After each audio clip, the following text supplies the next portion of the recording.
हमके बोल के गई रहने हा, बस यूं गई नहीं यूं आई नहीं, ये यूं गई नहीं यूं गई आई नहीं, ये सुबेरे से रात के डायलॉग है का। आए दी आज तो इनके बतावत नहीं, अगर एगो भी चीज पकड़ा गई ना तो आज तो या तो ऊ रही है या फिर हम। ये घर में अब बहुत ज्यादा हो चुकल बा। ये लव मैरिज के मामला ना यही ना होला, इहो डर रहेला शक करें छोड़ के चल जाइए, और शक ना करें तब वो चले जाइए ना दूसरे के संगे। हमके डर लागत का होई हमार।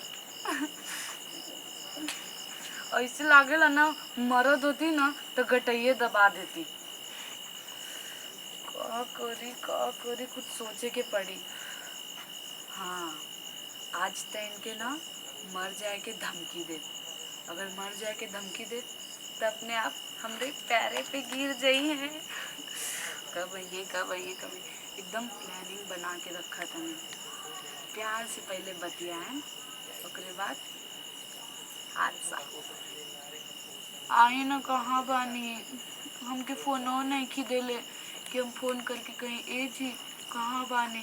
सबके वो अपने मर्द के फोन करेला हमके छोड़ के।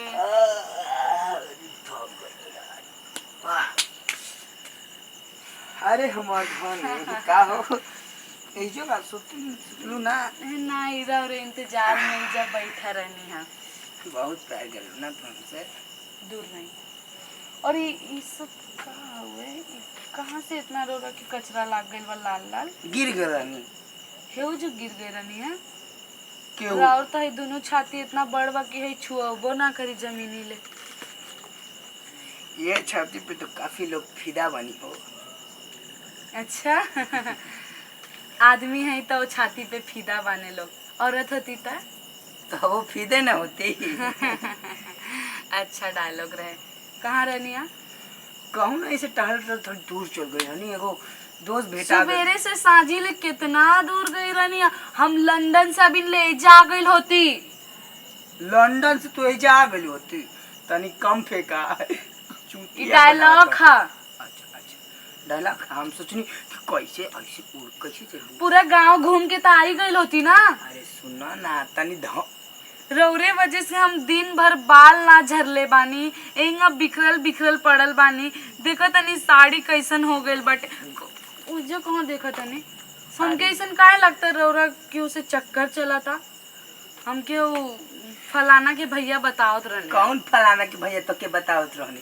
मतलब केहू कुछ भी आके बोल दे तो तू मान लेबू? एक जन बोली तो समझ में आएला, तो 10 जन बोली तो ना समझ में आएला। 10 जन आके तो से बोल ले। अच्छा रौरे हमरे कपारे पे हाथ रख के क्रिया खाई। देखा एक बात कही, हम अपने दोस्त के घर गए थे। एक बात तो सुन, हाथ ना हटाए दौरा के हमार क्रिया पक्का दूर रही। तू तो सचो मारे लो यार। हमरे सर पे हाथ रख के क्रिया खाई कि राउर केहू से कुछो नहीं क्यों चलत। देखा बे हम तो के मारे की नहीं चाहता नहीं। रौरे हमके मार ना मारे। सुनो तो पहले हमारी बतिया सुना। हम गो रानी काका दिन दोस्त के। अरे क्रिया फिर खाई ना। बोली हम गए रहने अपने दोस्त के पास है। बोली देखा क्रिया खा ले तो तू मर जाइबू। मतलब राउर के उसे अफेयर बांटे। अब तो बहुत हो गए। एक मिनट तू तो अगर आज के बाद हमके सुने में आ गए, सुने में का आज ही सुने में आइला, हम जाते नहीं फांसी लग। अरे धोनी फांसी लगा के मरबू, तू तो मर जाइबू। हमारी घर में के रही? हम तो के ना रही। रोड़ा के भूत बन के हम तड़पाए। अबे इन्हें तो चुड़ैले न लगा तड़ तू। मतलब काहे की हमके चुड़ैल कनिया। अरे रवो तो राक्षस लागत है नी, बिना कपड़ा के बानी। रतियम तो कहलू है के कर कौन कुल छिनिया के निशान हुए पहले ही बताएं। एगो पहले ही बतावा। हमरे पति पे डाका डालत तो कहलू कि यह उतार दा वो उतार दा, ऐसे काहे कहता रू हो तू हमके? कैसन हरकत करत है? हेंगा ई का है? कौन औरत से सीख के आई नहीं है? अरे ते पगला गई बड़ी का रे? चुप, कुछ न कहा तनी छोड़ जा दे जो दे तो जो तू पगला गई बाड़ा। हद पार होता तहार। जब देखा तब कोनो लड़की से मिल के आवत अड़ा, जब देखा तब कोनो लड़की से मिल के आवत अड़ा। तो दिमाग के भरा माँ हम केहू से मिले ना कर, पहले बात सुन लेते हमार, सुन लेना ना सुन लेना। दिन भर क्यों कहाँ रहेला? काम धंधा तो बा नहीं, घर में राशन पानी नहीं के ही नहीं कि उसे मांग के राशन पानी लाई। अरे क्योंकि घरे जाके झाड़ू पोछा करके लेके आई। हम दूसरे के घर जाके झाड़ू पोछा करब? हमार इतना बड़ घर हव ना।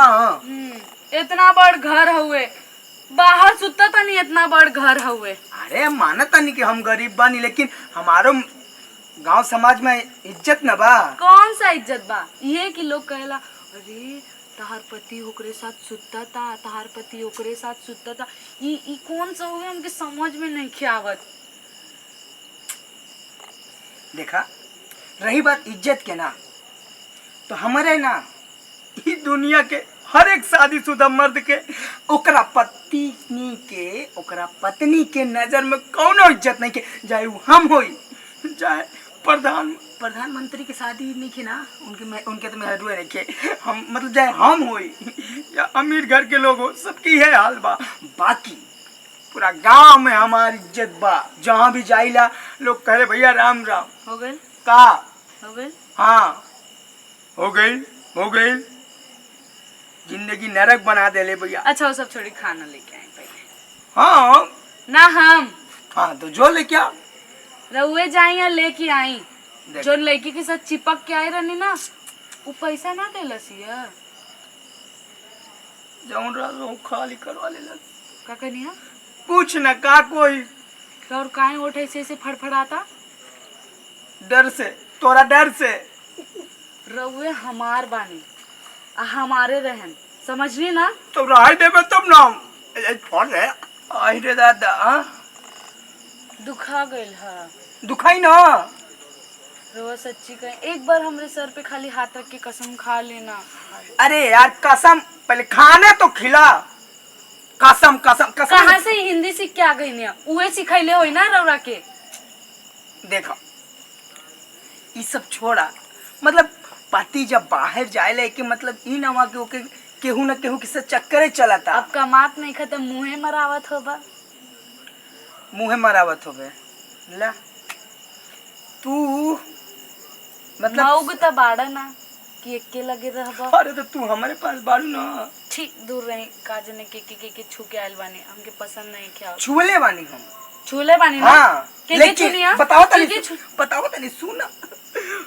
वो हमारे को दोस्त रहा घर से मुआ और एक से मुआ और मुआ, वही तीन लोग रहनी। ये अमुआ रमुआ ई के हवे? अब तू पूरा गांव के लड़के के नाम जाने लुका, हमार दोस्त ना हवे। ए रे कसम खा के ये बात खत्म करी, एक बार कसम खा ली बस।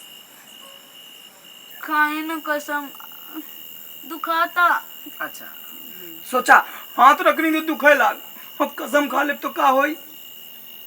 जाए रहुआ पहले नहा के आ जाए, बड़ी बसात है नहीं। बसाता नहीं तो उठ और जो ही जैसे उठ, जल्दी उठबे की मारी जो नहीं उठे। अरे रहुए काहे डरत? तोरा से डरे न लागेला। अच्छा एक को हाथे ने उन्हें, एक तो खा पी के भैंसा आ गई भैया। रहुओ तो भैंसे बानी है, देखी ना अपन पैको हैंगा तनी उघार के दिखाएं। उघार देम ना तो गांव की सारी और चल यहाँ हमारा बेरी पेटल्लू कहीं के। एका देख ले।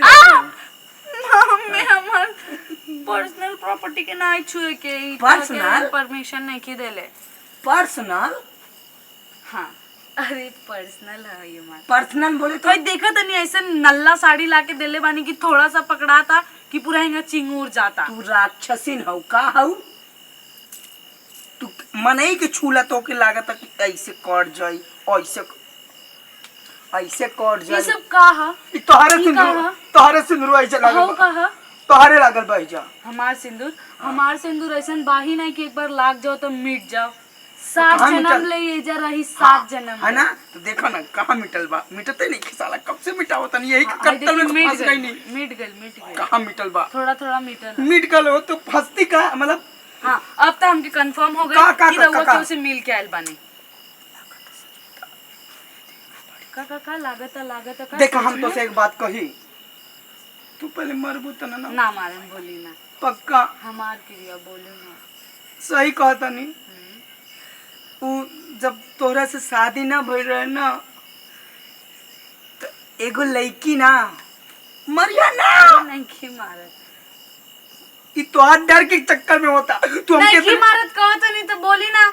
तो वही किसे उ रास्ते में मिल गई रहा हमके। पहले बात सुनी पूरा।